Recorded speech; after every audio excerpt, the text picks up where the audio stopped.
Hey, thanks for joining me. This is part two of Rapid Fire Indie Spotlight.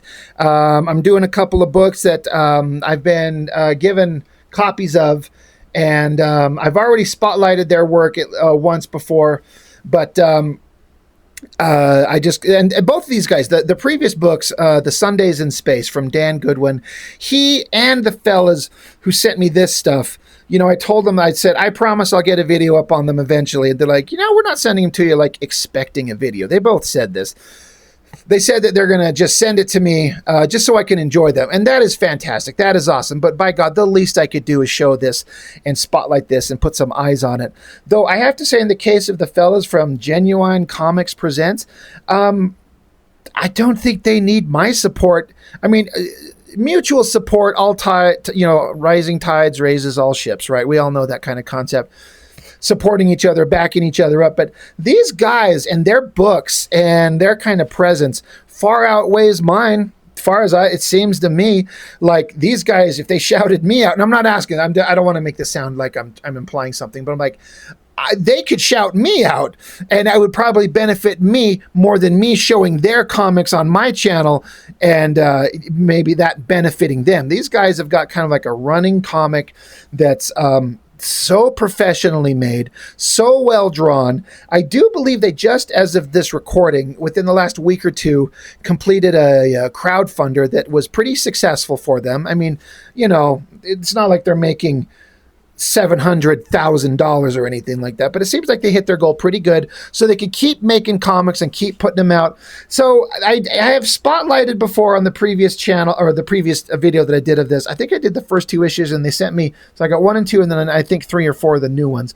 But kind of just want to do a quick flip through of these books. So if you are not aware of Genuine Comics and this book, Perfect 10, boy, I mean, if you like superhero comics, it's something different. You want to get my attention. You get an artist that draws super sexy, hot female bodies and put them on the front cover, surround them by guns and deaths and werewolves, and you got me looking. Holy shit, you got me looking. And then even more than that, started out, I can get it flipped open to page 1. Started out where the character's just running around with nothing on. Well, you got my attention. So creator and writer Dave Brink, and then pencils and inks Pau Rodrigues, if I'm saying his name correctly. Colors Daniel Rodriguez, lettering Joel Saavedra.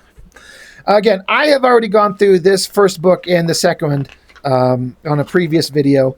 The art is fantastic. It's got a kind of a Joe Mad type cartoony style.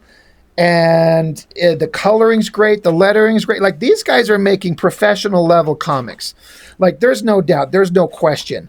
Great low angle, very dramatic here. It's all fantastic stuff. And another thing that I remember thinking and talking about when I was going through these books on my original video is that they introduce more characters in 1 or 2 issues than I've seen in a lot of comic books. And you could take that as a positive or a negative. It's kind of like the Rob Liefeld approach, where there's just character after character after character, and you got tons of options. And the thing that was interesting to me as I was going through these is that all the characters that get introduced all look interesting. I'm like, I kind of am interested in this guy. I'm interested in that guy, that girl. So that's a quick flip through of book 1 there. Here we got book 2. Great cover, low angle motorcycle shot. But again, female character with this kind of slinky design, kind of creepy looking, werewolf looking guy, red tones. But yeah, every page is just filled with, or not every page, but every book has multiple characters and awesome designs. Like, there's Wolf Guy and then slinky, creepy girl. But then, like,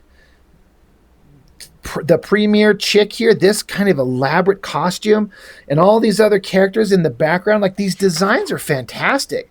So, like, who come up with all of these to throw them in these books?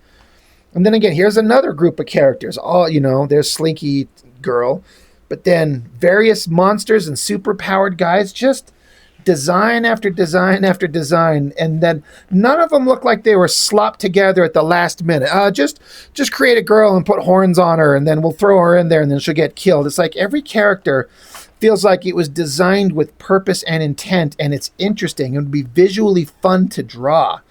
I mean, this guy's got 2 heads and 4 arms and rainbow-colored camouflage pants. And yeah, and here's a shot, great shot of this team Safeguard coming down. So now you got more characters, heroes, like heroic guys, hot girls, big strong dudes, awesome jets in the sky. Like, just like this could be an Image comic, like just character after character just coming along. Pinups, all looking fantastic. That was a little naughty. So issue 3. Let's flip through this guy. Again, red-skinned, half-naked, sexy devil girl. You got my attention. Great backgrounds, great elevated, dramatic overhead shots. This character coming along and like the fingers looks like it's a combination of some kind of oozing flesh and or technological something that's just going down her throat, kind of getting into her, like creepy. I don't think I remember seeing this stripy girl before, but again, they have so many characters, I might have just missed it. Great. Look at that dynamic jump shot pose on that girl up there with the giant flaming monster in the background. Again, just more characters just all over the place. These guys are taking their comics seriously. Again,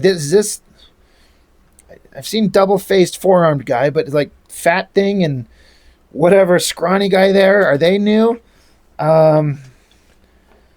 Just the work they put into this. And again, they do crowdfunders, and from what I understand, they've been pretty damn successful on all of them. So you get to pay your artists, so you get to have your stories wheeled into reality. You get artists getting paid to create work. Look, more characters. Look at the design on this dude here.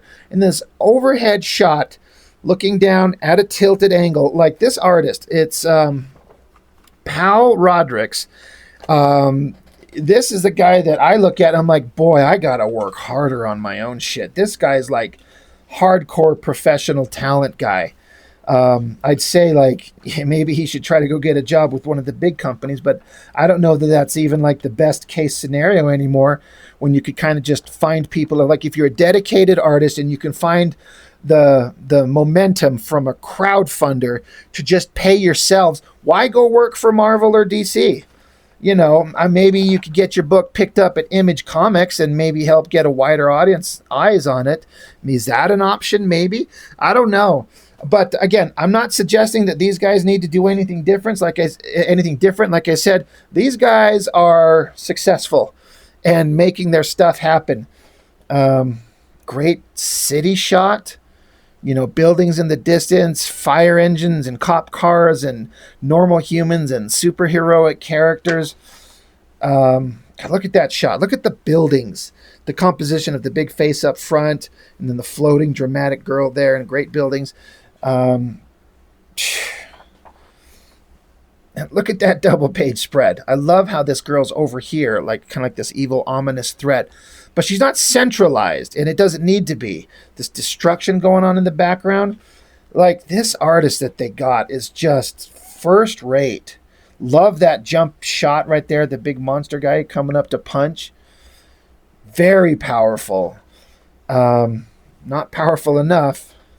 Looks like they're taking on the super powerful bad girl. And then here, look at this girl, the girl on the cover here. Skull shoulder pads and a fishnet, almost non-existent V-shaped little skanky outfit. I'm into it.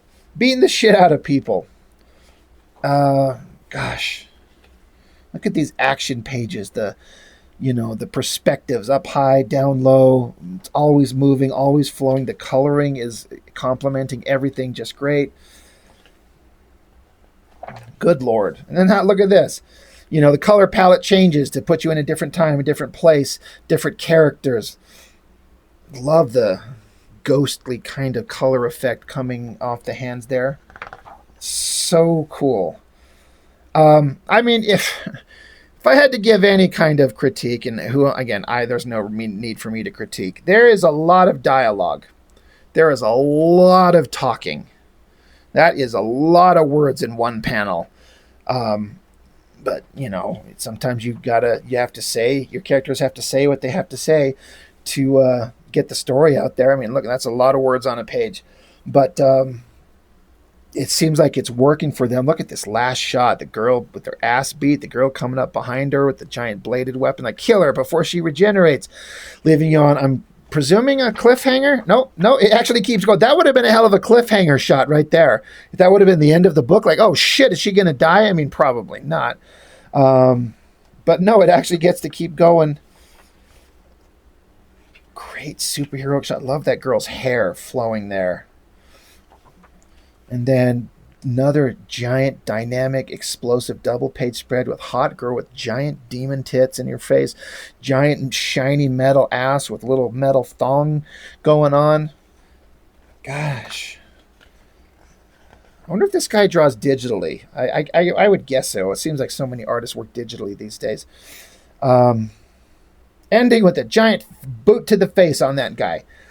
Also available for Genuine Comics, Power Trip issue 2, Heroes and Villains issue 2. Like, they've got a whole thing going on. Facebook, just Genuine Comics, Facebook, Instagram, Twitter, YouTube. They're kind of like a whole ass company making their books. Like, this is kind of like a template for what everyone kind of would want to do and should be trying to do. You're making books, you're putting them out there, you're making them consistent, you're able to assemble a great team. I mean, it helps to have some money to start up, because it's kind of hard to like find a really, really good artist and ask them to draw for you, and just hope that it all works out with the crowdfunder. Sometimes it doesn't work that way, but whatever they've done to get this stuff together, Genuine Comics is rocking the shit out of it. It's pretty damn fantastic stuff. But again, if you're kind of paying attention to the indie comic scene at all, you've probably seen or heard of these guys. So why not just help spread the word a little bit? Thank you for sending me the books, fellas. It's really awesome stuff. It just reminds me that I really, really got to work harder on my own crap. So that's all I've got for this one. Thank you for joining me. As always, I really appreciate it.